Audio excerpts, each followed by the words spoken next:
سورہ بنی اسرائیل کے تیسرے اور چوتھے رکوع کی 18 آیات میں جیسے کہ میں عرض کر چکا ہوں، حبر الامہ حضرت عبداللہ ابن عباس رضی اللہ تعالی عنہما کے قول کے مطابق تورات کی تعلیمات کا نچوڑ اللہ تعالی نے دے دیا ہے۔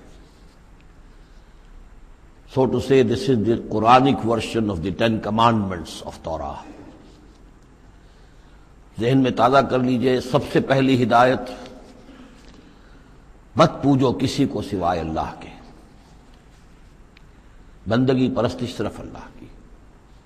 دوسری ہدایت، والدین کے ساتھ حسن سلوک، اور اس موضوع پر یہ قرآن مجید کا ذروۂ سنام ہے۔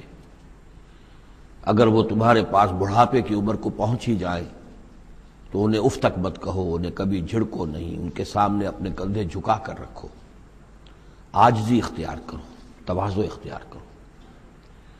ہاں یہ کہ اگر کسی وقت کوئی بات ان کی رد کرنی ہی پڑے جبکہ تمہارے دل میں کوئی میل نہ ہو، سرکشی نہ ہو، تو اللہ تعالیٰ جانتا ہے تمہارے دلوں کی حالت کو، اللہ معاف فرمائے گا۔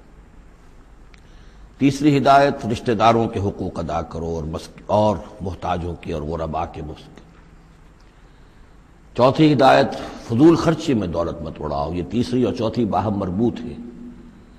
اگر فضول خرچی میں دولت اڑاؤ گے تو ادائے حقوق کے لیے پیسے نہیں آئیں گے، بلکہ انسان مصرف جو ہے اپنی فاضل دولت کا کرے۔ حقوق کا ادا کرنا، اس میں قرابت دار سب سے پہلے ہے، پھر اور جو بھی محتاج ہیں، مسکین ہیں، پھر یہ کہ اللہ کے دین کے لیے خرچ کرنا ہے۔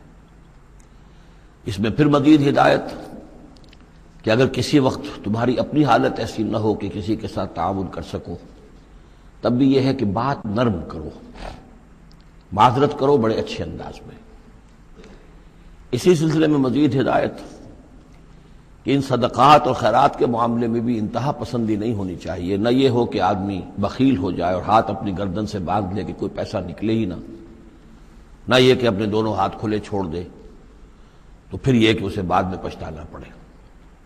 اسی میں مزید ہدایت، اگر تم اپنے کسی عزیز کا یا کسی اور بیچارے غریب انسان کا چاہتے ہو کہ اس کا حال بدل جائے، اس کی حالت بہتر ہو جائے، اپنی حد تک جو تم کر سکتے ہو ضرور کرو، لیکن یہ نہ سمجھو کہ تم کسی کی حالت بدلنے پر قادر ہو۔ کسی کے رزق کی کشادگی یا تنگی یا سراسر اللہ کے ہاتھ میں۔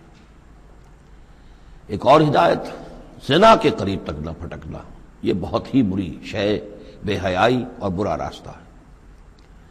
مزید ہدایت، انسانی جان کا احترام، قتل ناحق سے بچنا ہے، اور جو شخص ناحق قتل کر دیا جائے اس کے ورثاء کو ہم ایک اختیار دیتے ہیں، ان کے ہاتھ میں اختیار ہوتا ہے کہ قاتل کو معاف کریں یا قاتل سے جان کے بدلہ جان جو ہے اس کی لیں۔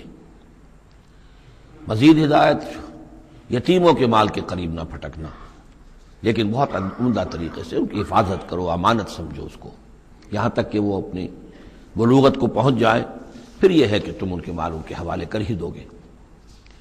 عہد کی پابندی کرو، جہاں معاہدہ ہو جائے، وعدہ ہو، اس کو پورا کرو، اور جب ناپ کا دینے لگو تو ناپو بھی پورا، اور تول کر دو تو سیدھی ترازو سے تولو۔